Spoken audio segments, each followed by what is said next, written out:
In the previous two videos on volume, we looked at how to manipulate balloon design, lettering, and punctuation to show that a character is either whispering or speaking in a raised voice.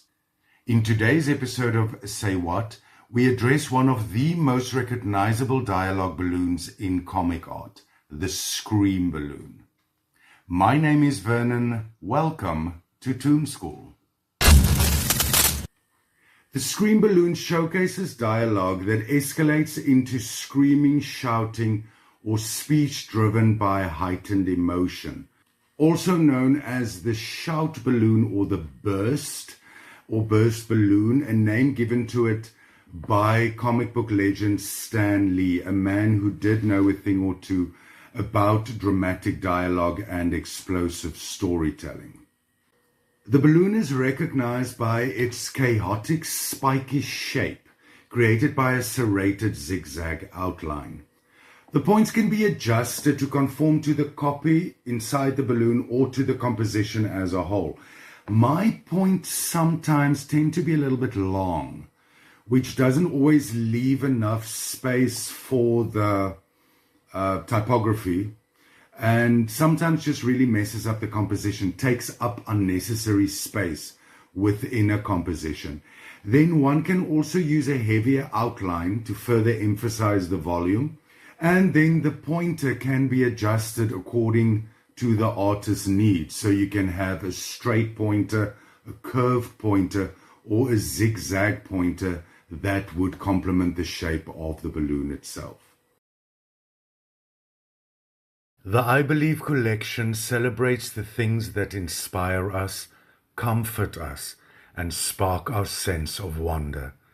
Each original hand-drawn design is available on a selection of coffee mugs with more themes and products to follow. Find the link in the description and celebrate what moves you. The burst is a very versatile graphic element. It can be used to frame sound effects which would visually strengthen an intense sound. It can also be manipulated to emphasize specific words.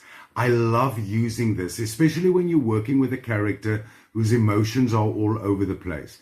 Then you would use the smooth standard dialogue balloon and add points in specific areas wherever the emotion spikes. In manga, things work a little bit differently. The specific shape we've been looking at, used without a pointer or a tail, can indicate an announcement. Their Scream balloons often resemble a curved burst, also used without a pointer and placed near the character who is speaking. I completely understand why they drop the tail or use a shorter pointer. It can be very intrusive in a composition. You always need to consider what to do with the tail, and the manga artists just completely bypass that problem.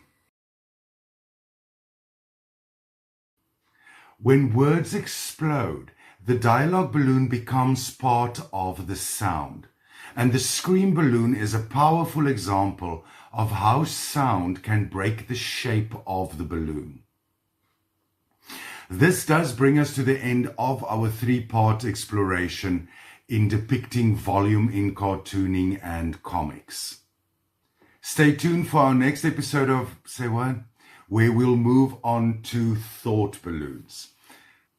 Until next time, go out, be great, live creatively in very many directions, and may the creative force be with you. A shout out to Nando, who took the time to explain to me why my lights were flickering.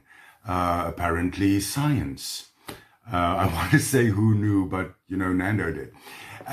Also a shout out to some of the Toon Schoolers, Kelso, Callan, Arion.